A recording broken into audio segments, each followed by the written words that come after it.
Buenos días, profe.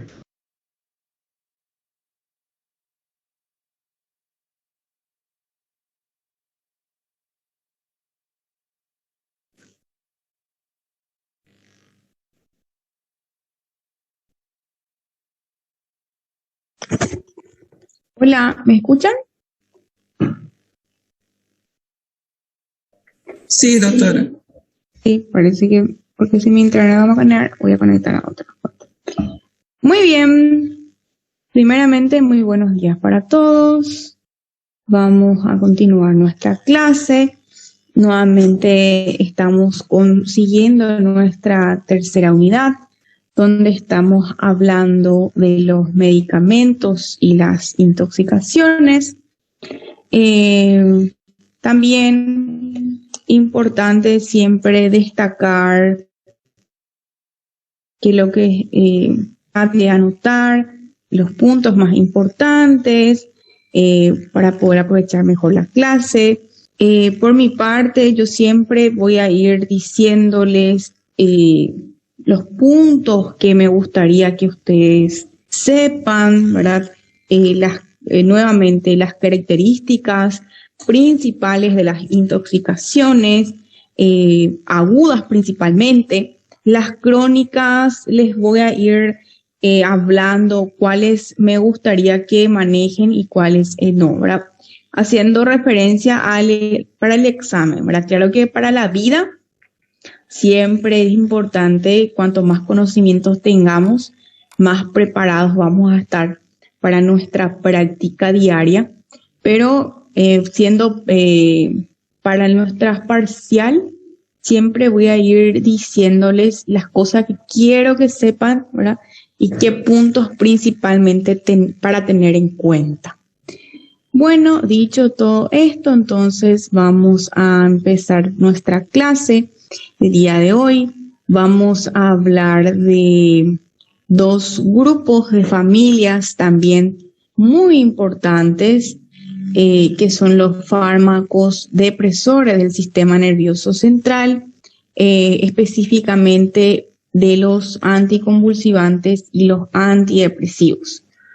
Valga la aclaración, cuando nosotros estuvimos viendo la parte de generalidades, habíamos visto que eran también causas muy importantes de intoxicaciones medicamentosas. Si ustedes recuerdan, los anticonvulsivantes principalmente, ya que son fármacos relativamente de un acceso fácil, ¿verdad? Los antidepresivos también, los antidepresivos están más relacionados a los cuadros de intoxicaciones con fines de autoeliminación lastimosamente. Entonces, son dos grupos de fármacos muy importantes, por lo tanto, me gustaría que aprovechen al máximo la clase del día de hoy.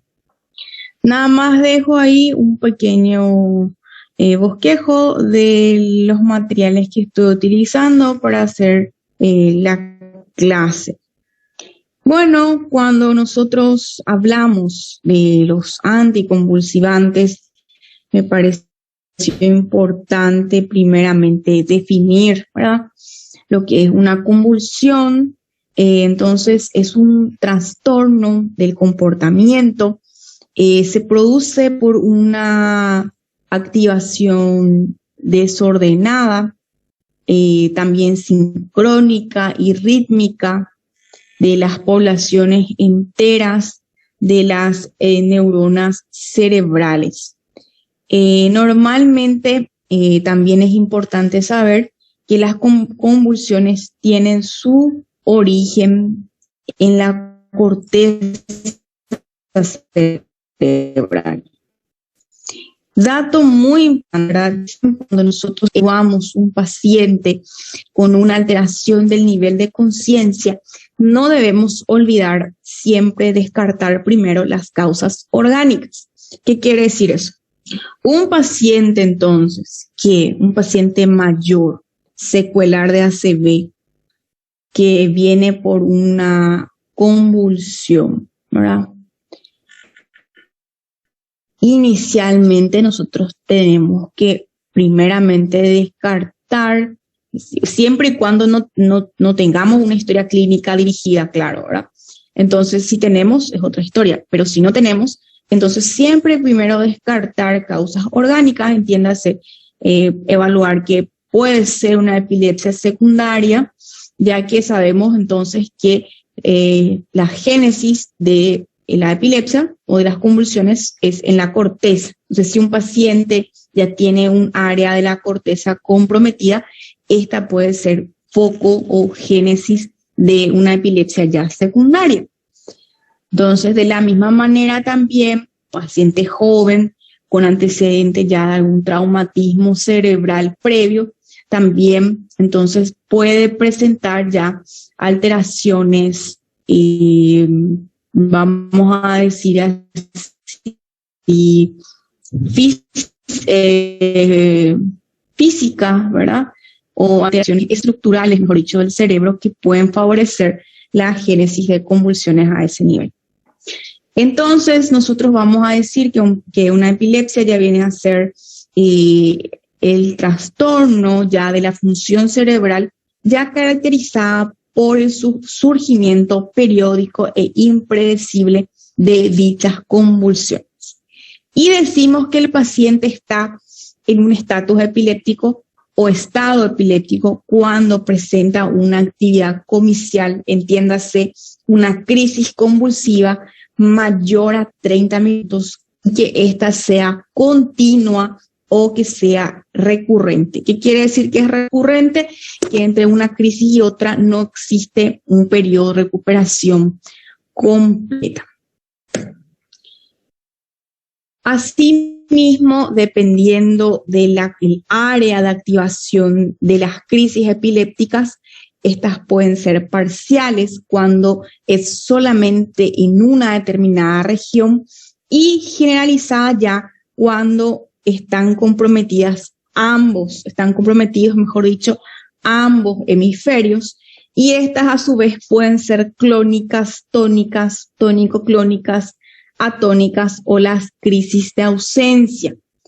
De las parciales, que habíamos dicho que es solamente una región de la corteza, dependiendo si el paciente tiene o no pérdida del conocimiento, puede ser simple o puede ser compleja.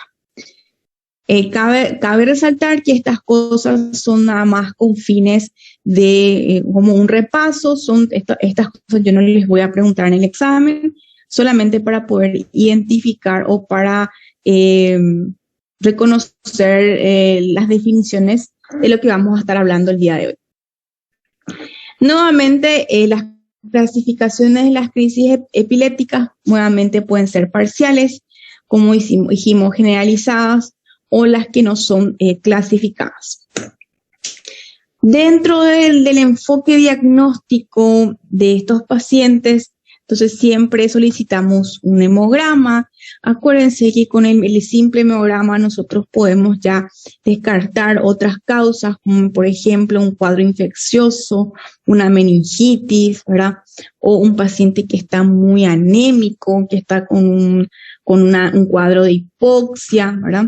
La glicemia, acuérdense, en los casos de la glicemia va asociado tanto la hiper como la hipo a los cuadros de alteración del nivel de conciencia.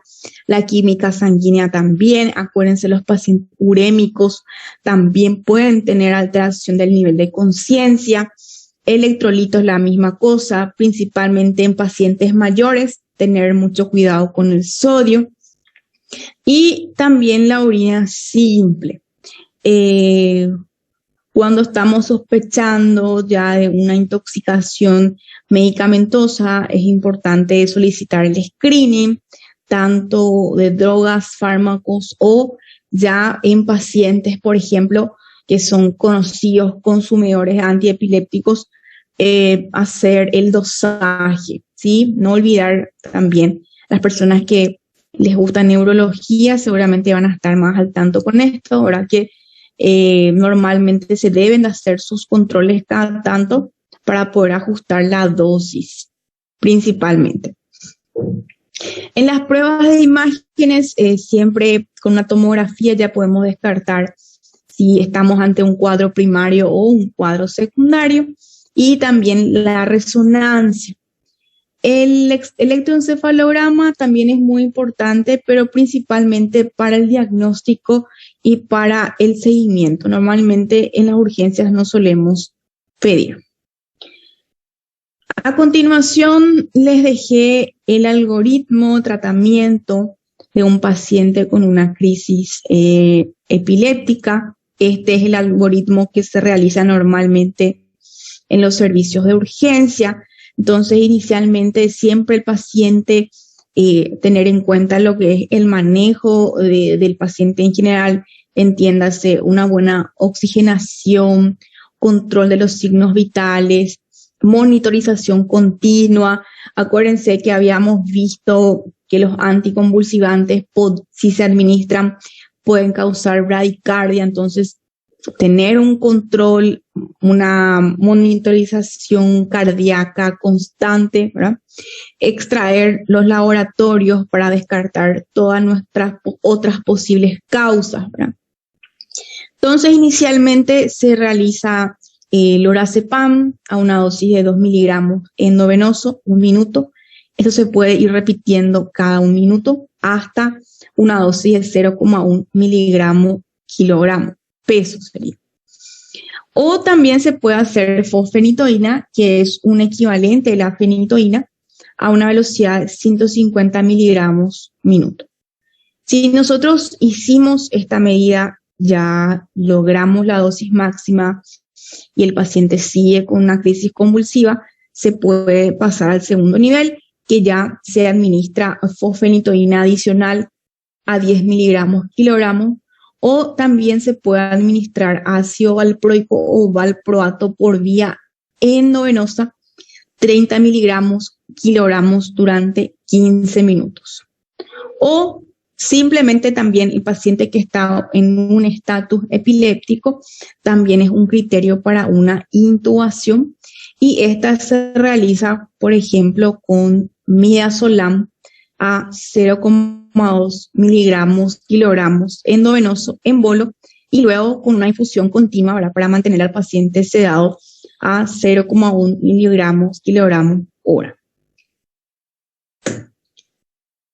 Bueno, entonces vamos a empezar lo que sería nuestra clase de hoy sobre las intoxicaciones por anticonvulsivantes. Vemos que estos podemos clasificarlos en 3 grupos: de primera, de segunda y de tercera generación. El fenobarbital ya habíamos visto en la clase anterior, en los cuadros de intoxicaciones por barbitúricos. Entonces, de primera generación nos queda la fenitoína o difenilhidantoína, o también conocida como comercialmente como Clerin. De segunda generación tenemos el ácido valproico, la carbamazepina y el clonazepam. Y tercera generación, la motrigina, gabapentina y vigabatrina.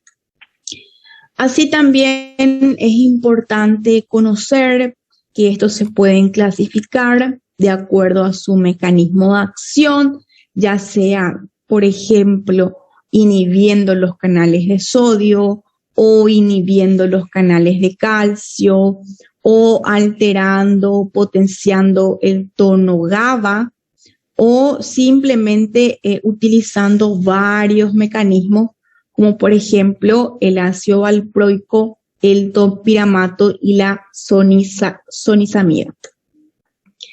Entonces empezamos con el primer fármaco, la fenitoína. Nuevamente también pueden encontrarlo como difenilhidantoína y el nombre comercial como Clerin. Es uno de los fármacos más utilizados, también uno de los fármacos más antiguos. Normalmente casi siempre un paciente que llega con convulsión, que llega convulsionando, solemos hacer el rescate ya sea con diazepam y midazolam, y posterior siempre le hacemos su carga y mantenimiento de Clerin o fenitoína. Entonces, muy utilizado. También cabe destacar que este anticonvulsivante no está indicado cuando es causada por un tóxico o por abstinencias. normalmente para esos casos se sugieren usar las benzodiazepinas. En cuanto a las intoxicaciones en general, son de tipo leves. En cuanto a su mecanismo de acción, estos actúan a nivel de los canales de sodio y lo que hacen es una reactivación neuronal, ¿sí? En cuanto a la farmacocinética, tienen una alta cinética tanto para la captación como para la saturación de los receptores. Y los efectos tóxicos nosotros ya podemos encontrar hasta con niveles de 20. Entonces, estos tienen que manejar. Entonces, a partir de cuánto o qué porcentaje o qué concentración de fenitoína ya se pueden presentar los efectos tóxicos, entonces en datos una concentración mayor a 20 microgramos por ml. Bueno, siempre cuando nosotros hablemos de las intoxicaciones, como ya estamos viendo hace unas cuantas semanitas, es importante siempre destacar si estamos ante un cuadro agudo o estamos ante un cuadro crónico, ¿verdad? Un cuadro agudo, ¿qué quiere decir? Que el paciente vino convulsionando, nosotros le hicimos nuestra carga de difenil y en ese momento, ya sea por A o B motivos, el paciente tuvo un cuadro de intoxicación y ahí tuvo su manifestación o su repercusión clínica, ¿verdad? Principal, que vamos a hablar enseguida. Y uso crónico, ¿verdad? Son los pacientes ya conocidos, consumidores de estos anticonvulsivantes y que por ya sea una falta de ajuste, no se fueron haciendo los controles del dosaje, los dosajes periódicos. Entonces, esos fueron los responsables de sus manifestaciones crónicas. Entonces, eso me gustaría que para todo, ¿verdad? Para cualquier fármaco que estemos estudiando, entonces, interpretar, ¿estoy ante un cuadro agudo o estoy ante un cuadro crónico, ¿verdad? Los cuadros crónicos, entonces, normalmente pueden ser síntomas cerebelosos o vestibulares. Estos también vamos a ver que son, también se pueden producir en los cuadros agudos, entonces tienen que saber, ¿sí? Y luego los demás cuadros como psiquiátricos, gastrointestinales, náuseas, vómitos, acá el hirsutismo en la mujer también tengan en cuenta, tienen que saber, ya que principalmente puede ser motivo de consulta a una paciente, ¿verdad? También pueden causar reacciones de hipersensibilidad como urticarias o Steven Johnson o necrosis epidérmica tóxica, ¿sí? Tienen que saber. Y entre los otros, los más graves a nivel, vamos a decir, hematológico, puede ser una agranulocitosis o una aplasia medular. Bueno, acá sí me gustaría que presten bastante atención porque para ir luego haciendo las comparaciones pertinentes con los demás fármacos. Entonces, en los cuadros agudos, lo que tenemos que saber en cuanto a la fenitoína, que principalmente se ven afectados dos aparatos, ¿verdad? Primeramente, neurotóxico, ¿verdad? Ya que el principal síntoma que presenta el paciente es un cuadro cerebeloso, ¿sí? Entonces, hablamos de cerebeloso, mareo, nistagmus, ataxia. Entonces, esta manifestación a nivel del cerebro, del central, mejor dicho, puede ser tanto en los cuadros agudos como también en los cuadros crónicos. ¿Estamos? Y otra parte también muy importante es la cardiotoxicidad. Saber que la cardiotoxicidad nada más es, se produce, mejor dicho, por dos vías, ¿verdad? Una de ellas es que, por ejemplo, se haya administrado en forma muy rápida, y otra de ellas es relacionado a los excipientes del fármaco, entiéndase el etanol o el polietilenglicol. Y las manifestaciones clínicas van a ser un efecto depresor, ya sea la disminución en la conducción y en la contractilidad. Entonces el paciente lo que puede tener es una bradicardia o una hipotensión. Entonces, en resumen, en los cuadros de intoxicación aguda por fenitoína, el paciente puede llegar con síntomas cerebelosos o con una manifestación cardíaca, ponerle ya sea una hipotensión o una bradicardia. ¿Estamos? Tienen que saber. Intoxicación aguda, 2 sistemas comprometidos principalmente. En cuanto al factor de riesgo, este tiene un metabolismo hepático, entonces tener en cuenta que pueden haber interacciones con las drogas que utilizan también la vía del citocromo P450. Nuevamente, valga la aclaración, la intoxicación aguda, entonces, neurotóxico y cardiotóxico, ¿sí? En la anamnesis, que siempre evaluar si tenemos esa posibilidad, identificarlos, ¿verdad? Si es su primer evento, si ya tuvo antecedentes, si es un paciente que consume de forma habitual el anticonvulsivante, si tuvo algún cambio en la medicación, si es que consumió otro fármaco estos últimos tiempos, ¿verdad? Que pueda hacer que interactúe y que aumente la toxicidad y todas esas cosas, ¿verdad? Al examen físico, nosotros, como ya sabemos, que la principal manifestación es de tipo cerebeloso, entonces ya vamos a buscar esas manifestaciones. Entonces vamos a mirar si el paciente no tiene algún nistagmus, vamos a evaluar la marcha del paciente si no tiene alguna ataxia o si no tiene algún vértigo, etcétera. Entonces todo lo relacionado a un síndrome cerebeloso.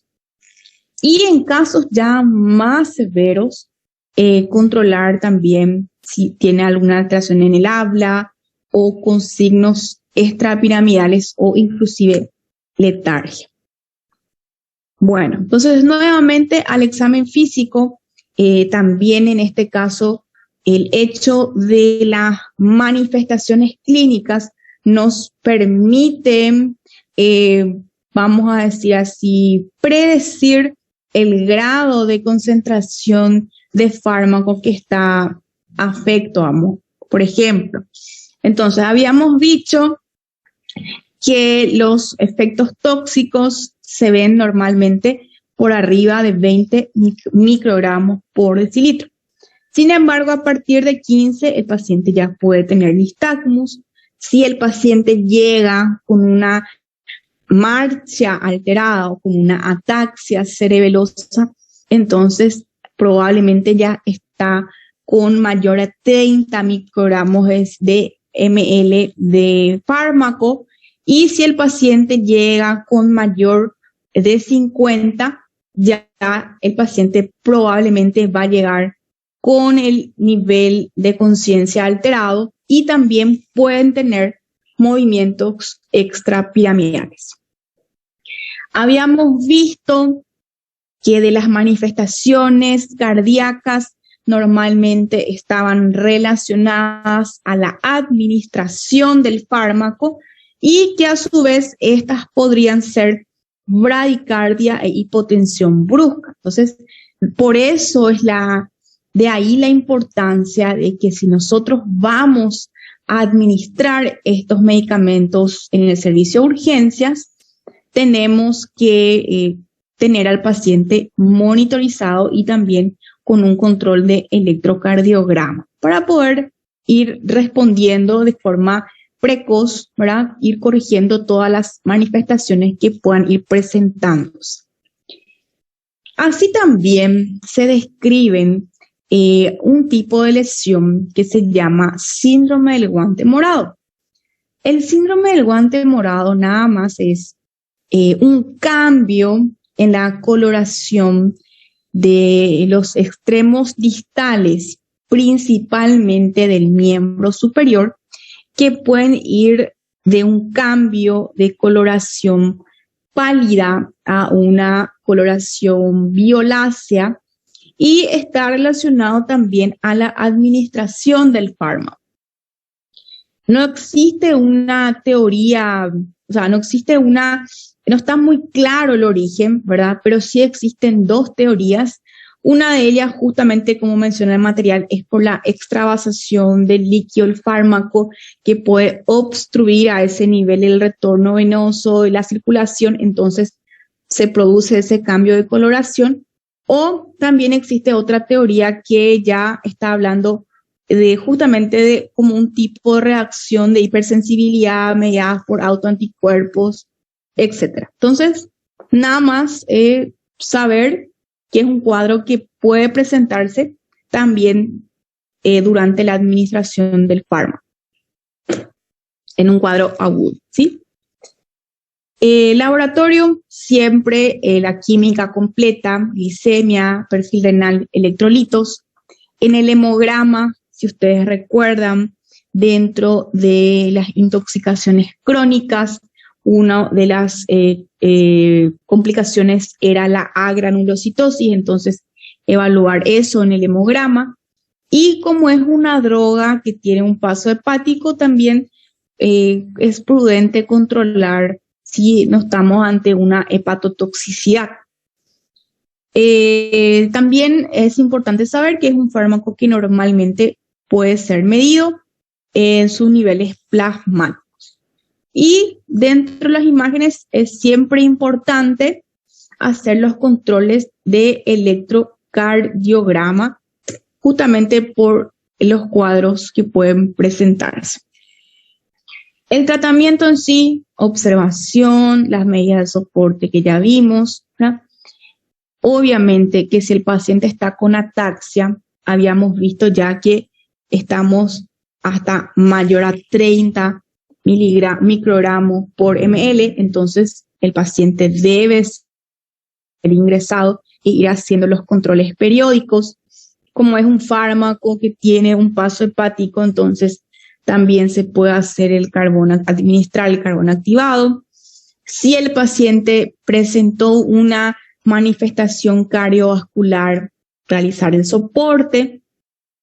Si el paciente está con un cuadro de agranulocitosis, se pueden administrar sustancias para estimular la formación de granulocitos. Y si el paciente está con convulsiones, se sugiere administrar las benzodiazepinas. Bueno, entonces, nuevamente, de fenitoína, lo que tenemos que saber, las intoxicaciones agudas, dos manifestaciones, neurotóxico, síndrome cerebeloso, cardiovascular, puede ser hipotensión, bradicardia. En los cuadros crónicos habíamos visto alteraciones también a nivel cerebeloso, la agranulocitosis y también tener en cuenta lo de las reacciones por hipersensibilidad, el síndrome de Stevens-Johnson y el síndrome, la necrosis epidérmica tóxica. ¿Sí? ¿Anotaron todo eso? Porque les voy a preguntar después. Bueno, continuando, tenemos entonces la carbamazepina. La carbamazepina tiene la particularidad que tiene una estructura química similar a los antidepresivos tricíclicos que vamos a ver también el día de hoy. Al igual que la fenitoína, también actúa bloqueando los canales de sodio y también actúan a nivel de la reactivación neuronal. Su toxicidad es por sus características químicas similares a los antidepresivos tricíclicos. Bueno, primer punto ya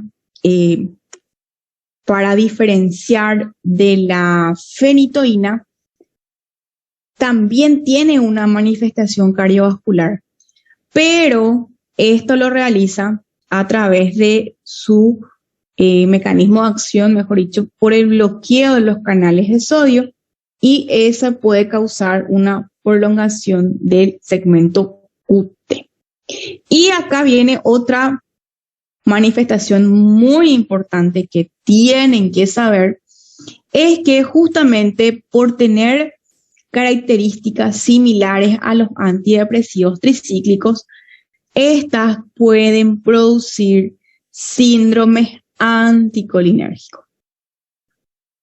Entonces, ¿cuál de los anticonvulsivantes pueden producir un síndrome anticolinérgico? La carbamazepina. Anoten. Bueno, el metabolismo es al igual que la fenitoína, también es hepática, mediada por el citocromo P450, por lo tanto también se tienen que tener en cuenta si se están administrando otros fármacos que pueden hacer que estos interactúen y se potencien o haya una sinergia, ¿sí? Bueno, en los cuadros crónicos, nuevamente a nivel central, el paciente puede tener somnolencia, mareos, vértigos, visión borrosa, visión doble, que es la diplopía, ¿verdad? Estos son los signos anticolinérgicos, síntomas, mejor dicho. Náuseas, vómitos también están relacionados a los síntomas anticolinérgicos. A nivel hematológico también se pueden ver anemia, aplasia y agranulocitosis, al igual que la fenitoína. Y retención hídrica, ¿verdad? Ya que estuvimos viendo que están relacionados a los canales de sodio, entonces el hecho de por ese mecanismo también pueden generar una retención hídrica, y esta se ve principalmente en los pacientes mayores. Así también, por el hecho de tener un paso hepático, puede haber aumento de las transaminasas y algunas reacciones de hipersensibilidad. Entonces, nuevamente, en los cuadros agudos, al igual que la fenitoína, tenemos un efecto neurotóxico de las características similares, o sea, como un síndrome cerebeloso, y a nivel cardiotóxico sí es diferente, ya que está relacionado a los canales de sodio, a diferencia de la fenitoína, que lo que causaba era una bradicardia y una hipotensión, y que era relacionado más bien a los excipientes del fármaco y a la forma de administración. Entonces, dijimos a nivel central, síntomas cerebelosos. Entonces, estos se pueden dividir nuevamente. Si es un cuadro leve a moderado, el paciente puede llegar a ataxia, nistagmus, midriasis y signos anticolinérgicos. En los casos ya más graves, el paciente puede llegar con una depresión respiratoria, coma, convulsiones, inclusive en un estatus epiléptico. Y la cardiovascular puede ir tanto a una taquicardia como un síntoma anticolinérgico o una bradicardia, ¿verdad? Y principalmente también se puede producir una depresión miocárdica, y todas estas manifestaciones aparecen cuando hablamos de dosis mayor a 40 miligramos por litro. Entonces, tener en cuenta nuevamente, paciente que llega con signos cerebelosos asociado a un síndrome anticolinérgico, probablemente estamos ante una intoxicación por carbamazepina. Dentro del síndrome anticolinérgico existen varias signos como taquicardia, hipertermia, agitación, convulsiones, midriasis. La piel, acuérdense, normalmente va a estar seca o enrojecida y va a haber también retención urinaria y una disminución de la motilidad intestinal. Entonces, nuevamente, en resumen, paciente con síndrome cerebeloso asociado a un síndrome anticolinérgico, probablemente estamos ante una intoxicación por carbamazepina.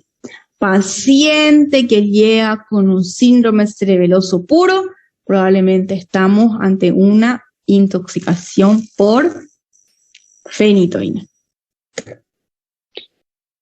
Nuevamente, laboratorio completo, el dosaje cada 4 a 6 horas, ya que la toxicidad va a estar retardada, ya que el efecto anticolinérgico, si ustedes recuerdan, hablaba de una retención íleo, entonces esto puede hacer que el metabolismo sea más lento. Y en el electrocardiograma sí podemos tener un segmento QTc prolongado o inclusive a bradicardia por la alteración de los canales de sodio.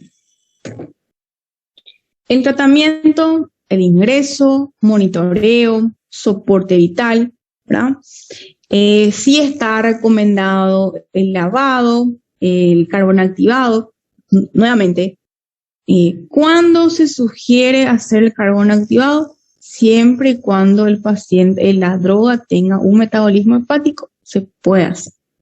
Si el paciente está con convulsión, administrar benzodiazepinas.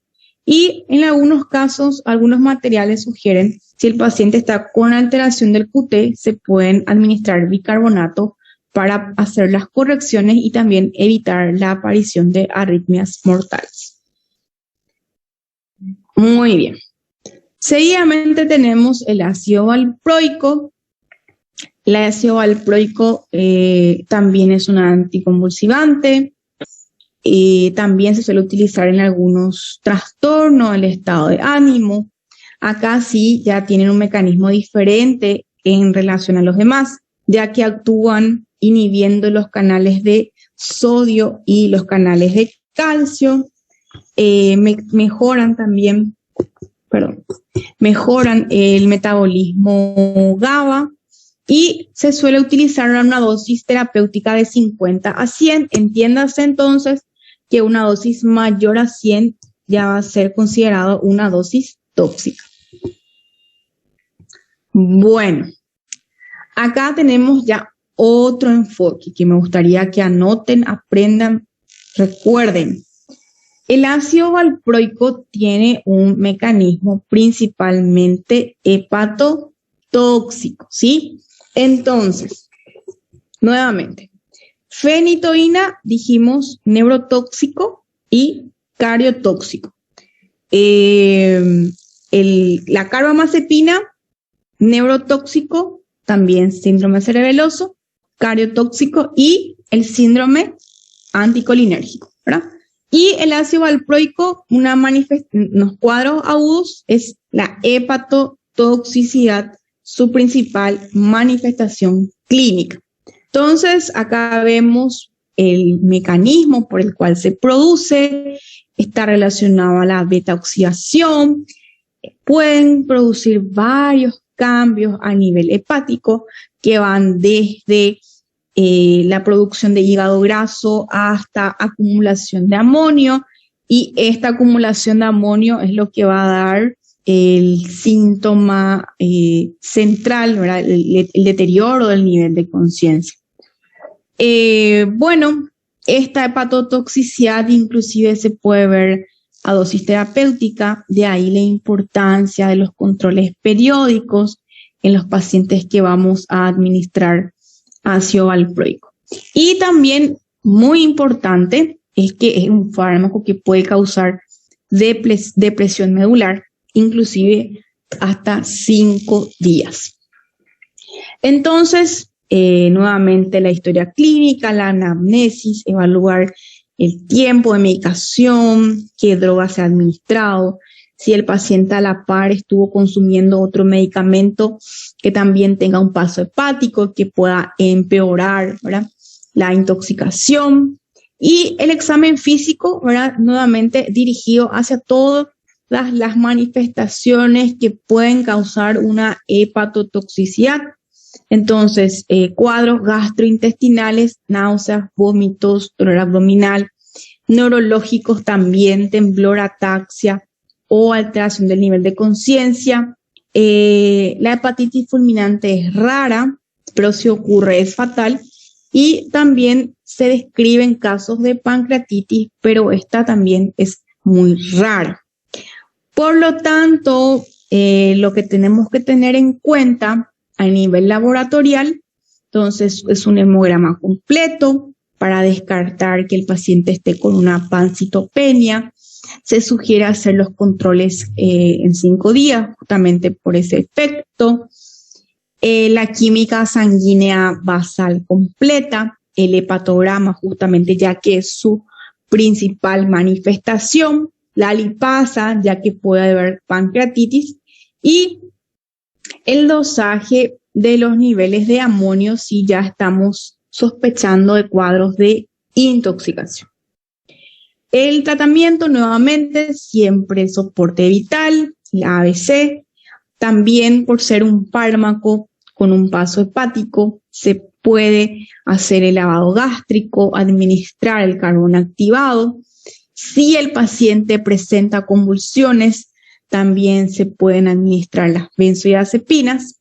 En los casos de hepatitis fulminante se sugiere administrar L-carnitina siempre y cuando si el paciente tiene amonio mayor a 80 microgramos por decilitro.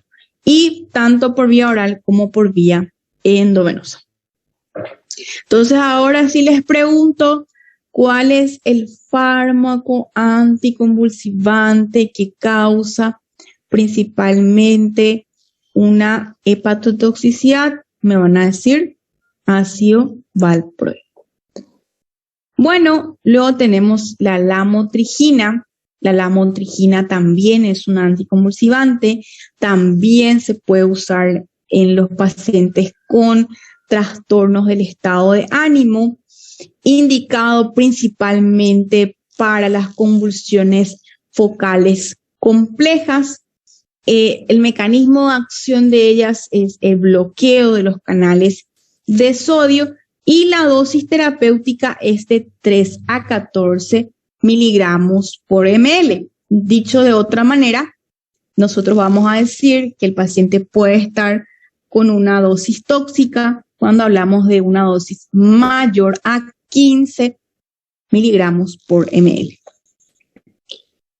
Bueno, acá nuevamente tenemos un efecto bien dirigido que tienen que saber. La lamotrigina es un fármaco principalmente con un efecto cardiotóxico, ¿sí? Este efecto cardiotóxico está relacionado a su acción por los canales de sodio, entonces puede haber un ensanchamiento del QRS, puede haber un bloqueo. Y también pueden verse manifestaciones cutáneas, ya sean Stevens-Johnson y necrosis epidérmica tóxica. Entonces, si yo les pregunto, ¿qué fármacos pueden producir síndrome Stevens-Johnson o necrosis epidérmica tóxica? Ustedes me van a decir lamotrigina y fenitoína. Nuevamente, el efecto preponderante entonces es cardiotóxico. Siempre nuevamente la anamnesis dirigida a buscar datos que nos a favor de nuestro diagnóstico. También pueden haber afectaciones. Doctora, te escucho. ¿Puedes repetir por favor la síndrome? Stevens-Johnson. Stevens-Johnson, gracias. Este sería su abreviatura. Síndrome de Stevens-Johnson o necrosis epidérmica tóxica. Gracias. Son alteraciones a nivel de la piel, ¿sí? hacia grandes rasgos. Son alteraciones a nivel de la piel, pueden haber eritemas, vesículas, ampollas, y se producen también por mecanismos inmunológicos o de hipersensibilidad. Y existen, la verdad que existen muchísimos fármacos que los producen, pero a nivel de anticonvulsivantes como tal, son la motrigina y la fenitoína. Bueno, entonces dijimos que la lamotrigina tiene un efecto cardiotóxico principal. Entonces, lo más importante son las alteraciones de la conducción o las arritmias ventriculares que pudieran ocurrir, y en menor medida también la parte neurológica. En cuanto al laboratorio, siempre, valga la redundancia, siempre una rutina completa, la química sanguínea, descartar otras causas, dosar el nivel de la motrigina, como habíamos dicho, niveles mayores a 15 miligramos por ml están asociados a sus efectos tóxicos. Y en el electrocardiograma lo que vamos a buscar son signos del ensanchamiento del QRS o también trastornos de la conducción. Nuevamente, el tratamiento del soporte vital, la descontaminación gástrica, en el caso de convulsiones, administrar benzodiazepinas, y como habíamos visto también, con la carbamazepina se puede ver de un beneficio de administrar bicarbonato si el QRS se encuentra ensanchado, para evitar la aparición de arritmias mortales. Por último, tenemos el levetiracetam. El levetiracetam también es un fármaco convulsivante cada vez más utilizado, justamente porque no hay muchos datos de intoxicaciones por él. Hasta el momento es un fármaco nuevo. En cuanto a su mecanismo de acción, tampoco se conoce por completo, pero sí lo que se sabe es que bloquea los canales de calcio en las terminales presinápticas. Nuevamente, siempre la anamnesis, evaluar hace cuánto tiempo, por qué toma, quién le indicó, y todas esas cosas que nos orienten al diagnóstico. Y acá sí, los casos que se vieron de intoxicaciones por levetiracetam, de las manifestaciones clínicas que presentaron, se vieron dos, ¿sí? A nivel neurológico, alteración del nivel de conciencia desde sedación a letargo, y a nivel pulmonar sería o respiratorio, que puede causar depresión respiratoria. Entonces, dos manifestaciones más importantes. Nuevamente, el laboratorio completo, como ya es similar a los anteriores. El tratamiento, nuevamente, el soporte vital, el ABC, atención, acá en este caso, tener especial atención a lo que es la vía aérea, la oxigenación, ya que, como vimos, puede causar depresión respiratoria. También se vieron beneficios en la administración del carbono activado, y nuevamente, si el paciente presenta convulsiones, administrar benzodiazepinas. Bueno, entonces ahora vamos a hacer un pequeño repasito y ustedes me van a responder. De los fármacos citados a continuación, ¿cuál de ellos causa síndrome anticolinérgico? A, fenitoína; B, ácido valproico; C, carbamazepina. A, B o C. Sí, doctora. C. Muy bien, muy bien, muy bien. Excelente. Siguiente pregunta. De los fármacos citados a continuación, ¿cuál de ellos tiene un efecto hepatotóxico principalmente? A, ácido valproico, B, carbamazepina, C, lamotrigina. A, B o C. A. Doctora. A. Muy bien, excelente. Así me van a responder en el examen. De los fármacos citados a continuación, ¿cuál de ellos puede causar síndrome de Stevens-Johnson? A, fenitoína, B, carbamazepina, C, levetiracetam. A, B o C.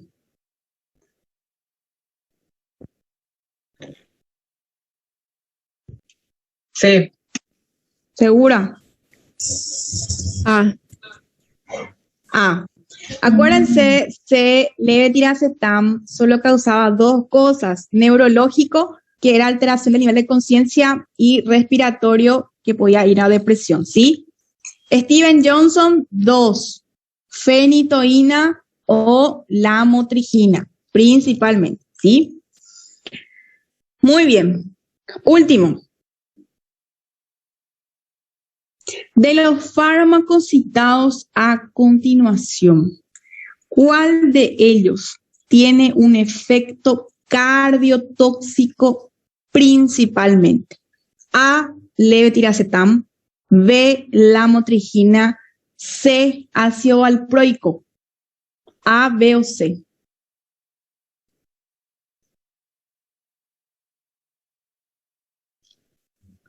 B. Lamotrigina. Lamotrigina, ¿sí? Lamotrigina es cardiotóxico. Entonces, anoten, en algún lado, recuerden, escriban, pinten, no sé, lo que crean que va a hacer que se les quede más en la cabeza. Fenitoína, neurotóxico. El neurotóxico se ve como un síndrome cerebeloso, ¿ok? La parte cardiotóxica también había, pero era relacionado a la vía de administración o a los excipientes, ¿verdad? En menor medida. En la parte crónica de la fenitoína está justamente el Stevens-Johnson, está la granulocitosis, también trastornos cerebelosos. Fenitoína. Carbamazepina, similar, también cardiotóxico y neurotóxico. Pero, aparte de esto, se agrega un tercero que es el síndrome anticolinérgico. O sea, ahí la otra pregunta, ¿verdad? ¿Cuál de los fármacos anticonvulsivantes pueden producir síndrome anticolinérgico? Ahí entra la carbamazepina. No sé si ustedes hacen, no sé, cuando yo estudiaba, yo siempre hacía relaciones, ¿verdad? Antico, entonces carbamazepina, coca. Bueno, eso yo así era, iba a tratar de relacionar así. En fin. Luego tenemos el ácido valproico, donde su principal manifestación era la hepatotoxicidad. Y luego tenemos la lamotrigina, donde su principal manifestación era cardiotoxicidad. Y el levetiracetam puede ser neurológico, alteración del nivel de conciencia, y a nivel respiratorio, una depresión respiratoria. ¿Estamos? Sí. Muy bien, entonces podemos continuar. Bueno, siguiendo con nuestra clase de fármacos que pueden causar depresión a nivel central, tenemos los antidepresivos. Sabemos que la depresión es una enfermedad, cada vez es más frecuente, más aún secundario a la pandemia, hubieron muchísimos brotes, entonces cada vez es más común el uso de fármacos antidepresivos, por lo tanto es importante también conocerlos y por ende manejar los tipos de intoxicaciones. La definición de la OMS define la depresión como un trastorno mental frecuente caracterizado por tristeza, pérdida de interés o de placer, sentimientos de culpa, falta de autoestima, trastornos del sueño o del apetito, sensación de cansancio y falta de concentración. Normalmente para hacer estos diagnósticos se queda a cargo de los psiquiatras, ¿verdad? O también existen varios algoritmos o formularios, ¿verdad? Que ayudan al diagnóstico, ¿sí? Entonces, para no tomar así muy a la ligera todo esto. Bueno, junto con el trastorno de ansiedad son de las enfermedades mentales más frecuentes. Están presentes en alrededor del 15% de la población. También es importante recordar la relación que existe entre el paciente con depresión, tiene un alto riesgo también de producir luego deterioro cognitivo y una demencia, ¿verdad? Dentro de las causas vemos que es multifactorial. Pueden ir desde factores genéticos a la ausencia o alteración de un gen que determina la producción de un determinado transportador, factores químicos, ¿verdad? Que serían niveles anormales de los neurotransmisores, factores neuroendocrinos como alteraciones a nivel del eje hipotálamo, hipófisis o también aumento del cortisol. Y tener en cuenta también sobre los factores psicosociales, ¿verdad? Relacionados al entorno del paciente, ya sea si tiene algún tipo de dificultad, eventos indeseables, baja autoestima o muerte, etc. Entonces, lo que normalmente, todo esto, ¿verdad? Su manifestación clínica o química como tal es alteración en los neurotransmisores, por lo tanto hay una disminución en la función de la sinapsis, o sea, hay una disminución de los neurotransmisores. Los neurotransmisores que normalmente se ven afectados, ¿verdad? Principalmente es la serotonina, también la acetilcolina y las catecolaminas como la dopamina, la noradrenalina y la adrenalina.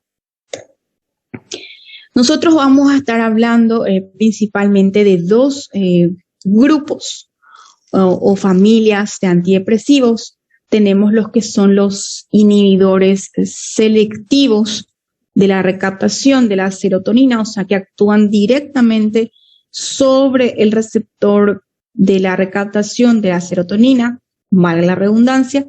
Y luego tenemos otros fármacos que actúan tanto a nivel de la recaptación de la serotonina como la noradrenalina. Dentro de este grupo, a su vez, se dividen en dos familias, por decirlo así.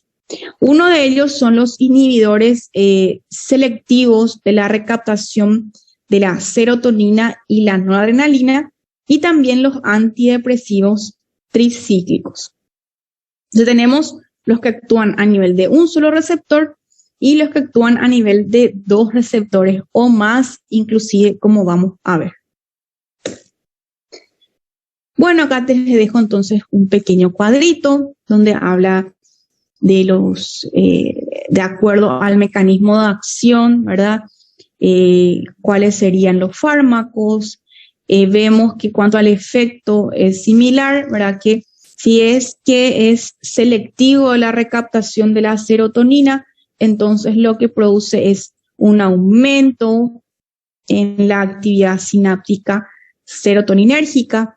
En cambio, si actúa tanto a nivel del receptor de la serotonina como la noradrenalina, entonces va a haber un aumento de la actividad sináptica de los dos, ¿verdad? Los antidepresivos tricíclicos también actúan a nivel de varios receptores, y luego tenemos los otros tipos que vamos a dejar para otra oportunidad.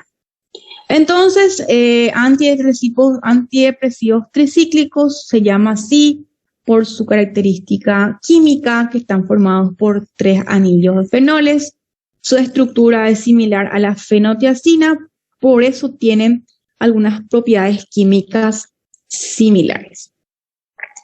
El mecanismo de acción, entonces, lo que producen es un antagonismo sobre los transportadores de serotonina y noradrenalina. El efecto de este fármaco se vio cuando se hicieron estudios con pacientes esquizofrénicos y vieron que sus síntomas depresivos fueron mejorando. Y lo que el mecanismo principal, ¿verdad? Como tal, es que ellos bloquean ciertos receptores, ¿verdad? Entonces, tener en cuenta, primer punto, ¿verdad? Los antidepresivos tricíclicos, entonces, bloquean varios receptores.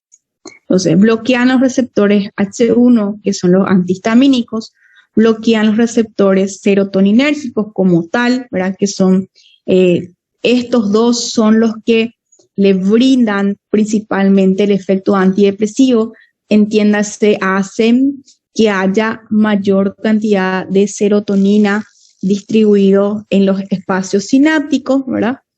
Pero también actúan a nivel de otros receptores, como por ejemplo los adrenérgicos alfa 1 y los muscarínicos.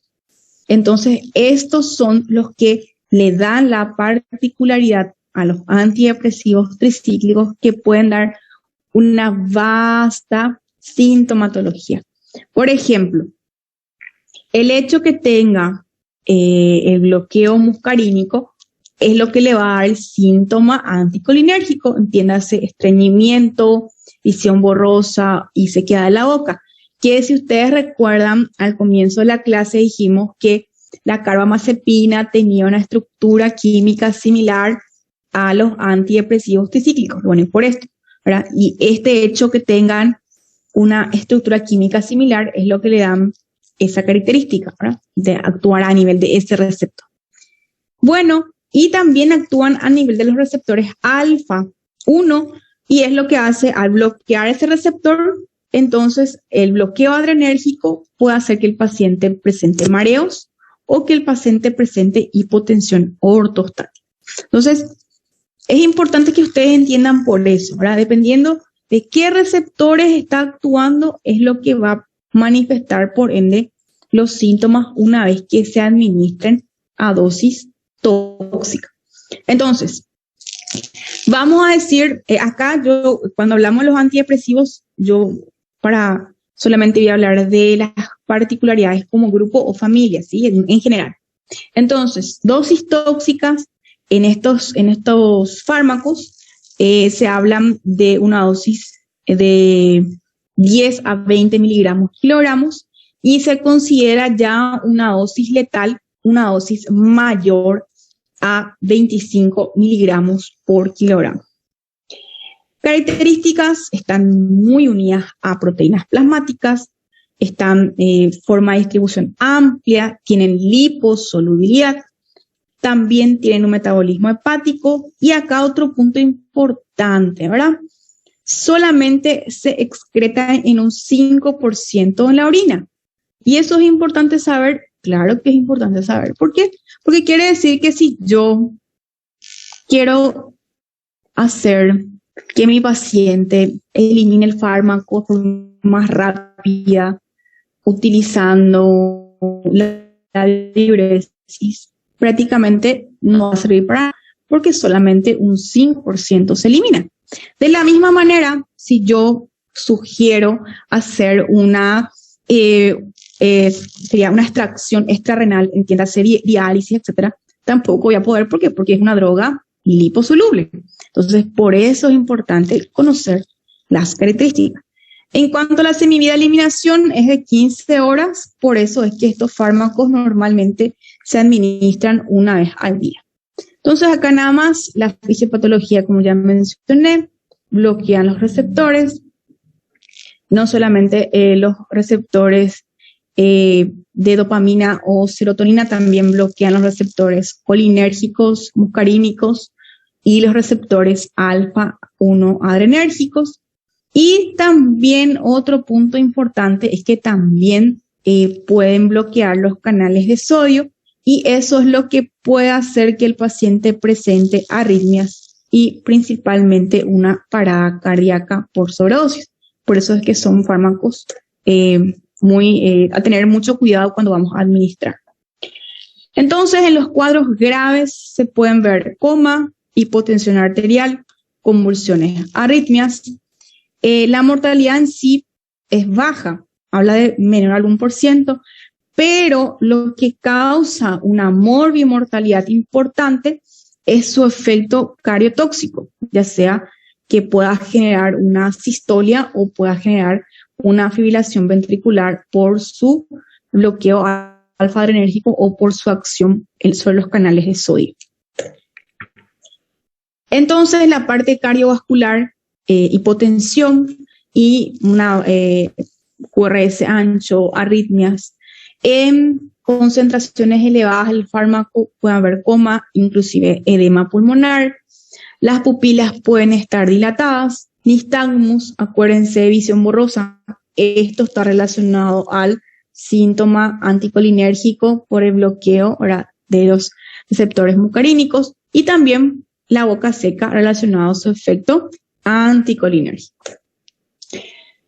Así también taquicardia sinusal por el mismo motivo y los efectos quinidínicos por su característica química, ¿verdad?, pueden hacer una infinidad de alteraciones electrocardiográficas desde prolongación del PR hasta bloqueo aurículos ventriculares, inclusive asistolia. Y esa es la causa de su morbimortalidad importante.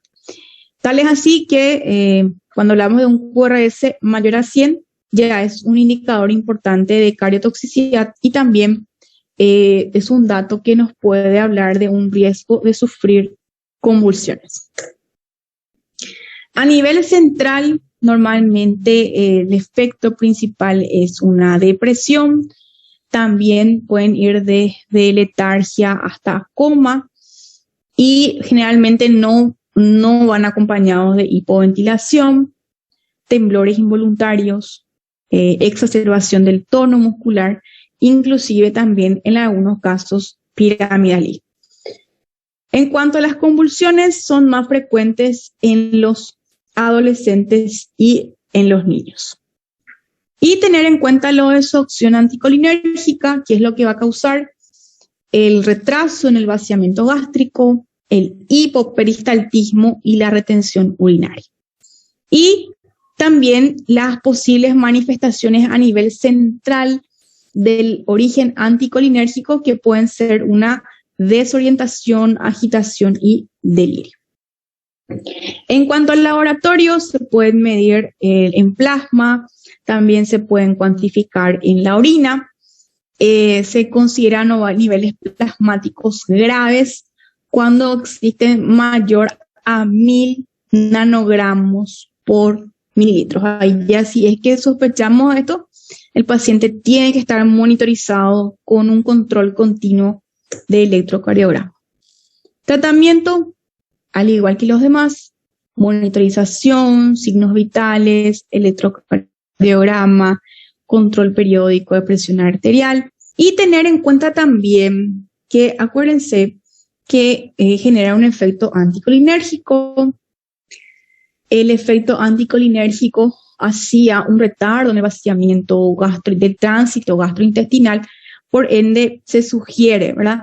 Por más que el paciente, nosotros le ingresa en buen estado general, labora todo bien, se sugiere dejar en observación por 12 horas y hacer sus controles por esa causa, ¿verdad? Entonces, ya que simplemente puede estar más lento y a posterior pueden aparecer todas las manifestaciones.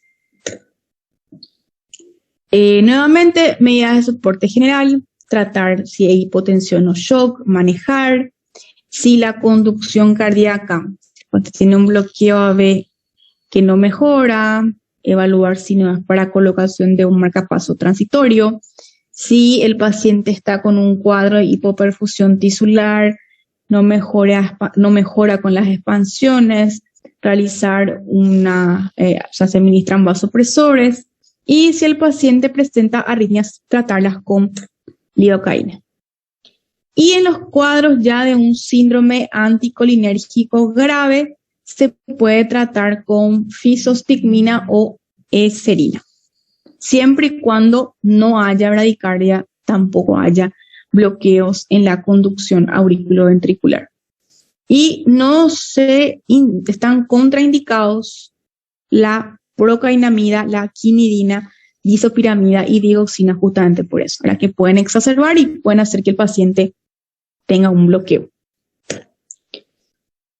También, ya que tiene metabolismo hepático, se puede administrar carbón activado a las 6 horas en pacientes conscientes, inclusive hasta 12 en pacientes que están en coma.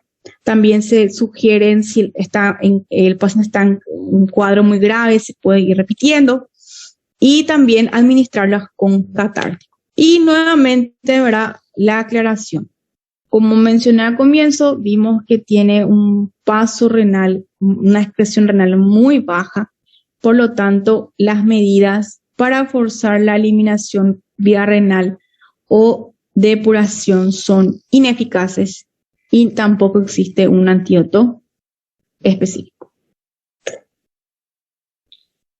Luego tenemos ya los fármacos o inhibidores selectivos de la recaptación de la serotonina.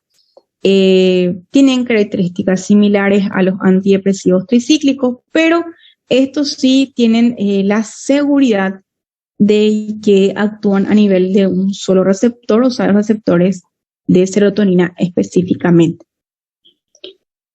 Entonces, de ellos, acá justamente son bastante utilizados: fluoxetina, sertralina, citalopram, escitalopram y la paroxetina. Y justamente ahí vemos que actúan a nivel inhibiendo el transportador de la serotonina, tanto a nivel pre y postsináptico. Por eso tienen una acción similar a los antidepresivos tricíclicos, pero poco o casi ningún efecto a nivel de los receptores colinérgicos, muscarínicos o histamínicos. Por eso son consideradas drogas más seguras. Y también el efecto que presentaban los otros fármacos a nivel de los canales de sodio, en este caso es casi nulo. También la farmacocinética, metabolismo hepático, buena absorción, y también son liposolubles. Luego tenemos a la par los inhibidores de la recaptación de la serotonina y noradrenalina. Entonces nosotros acá lo que vamos a encontrar son dos grupos de fármacos, ¿verdad? Los inhibidores selectivos, o sea que solamente actúan a nivel de receptor de la serotonina, y los no selectivos que actúan tanto en la serotonina como en la noradrenalina. Y de ellos, creo que el fármaco más conocido viene a ser la duloxetina. Entonces, estos se unen a los transportadores de serotonina y noradrenalina, intensifican también la neurotransmisión serotoninérgica o noradrenérgica o de ambos tipos. También están indicados en los cuadros de depresión y ansiedad, y tener en cuenta que estos fármacos también se suelen utilizar en los casos de dolores crónicos, como por ejemplo la duloxetina, dolor articular y muscular crónico. Por ejemplo, esos pacientes diabéticos que ya están con una neuropatía diabética, en los cuales no se les puede estar indicando, qué sé yo, AINES o paracetamol en forma continua por el dolor crónico. Entonces sí se sugieren administrar estos fármacos, ¿sí? La duloxetina. Entonces, los fármacos que son selectivos, o sea, se absorben por vía oral, como vimos, tienen una vía de eliminación de 15 a 24 horas, por lo tanto también se suelen indicar cada 24 horas.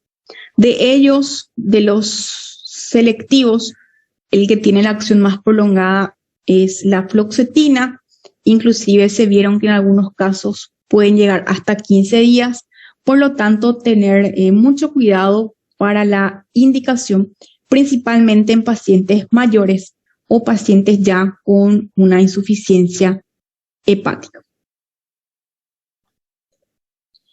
En cuanto a, tienen una unión a proteínas importante, hablan de un pico de 2 a 8 horas. Como mencioné, tienen un metabolismo hepático. Y de ellos otra vez la fluoxetina y la fluoxamina se pueden eliminar por vía renal y el citalopram mejor dicho, y sertralina se eliminan principalmente por las heces. En cuanto a los inhibidores no selectivos, también tienen una buena absorción por vía oral. Vemos que están más unidos a proteínas en comparación a los selectivos. También se metabolizan en el hígado y también se eliminan por vía renal. Y la semivía es similar, 8 a 17 horas. En cuanto a las manifestaciones clínicas, ¿verdad? Principalmente se vieron por la administración de la fluoxetina, que van desde crisis convulsivas, taquicardia, somnolencia, temblores, vómitos y en algunos casos también alteraciones electrocardiográficas.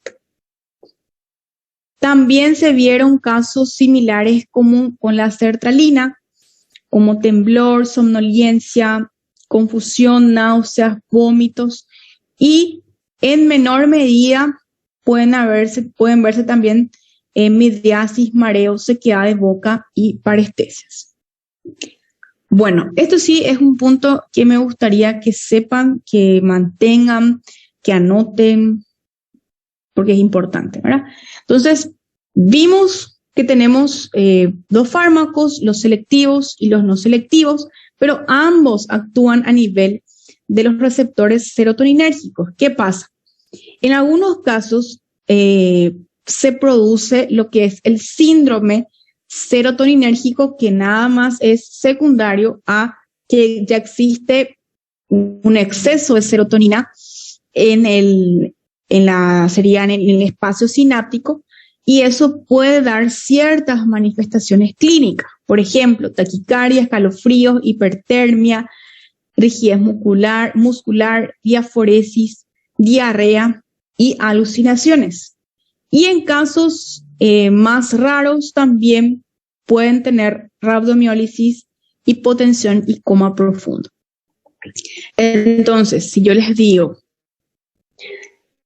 verdadero o falso, solo los inhibidores de la recaptación selectivos de la serotonina pueden causar síndrome serotoninérgico, ¿qué me van a poner? Falso. Falso, ¿verdad? Tanto los receptores selectivos como los no selectivos pueden causar, y claro, ¿verdad? Porque los dos actúan a nivel del mismo receptor.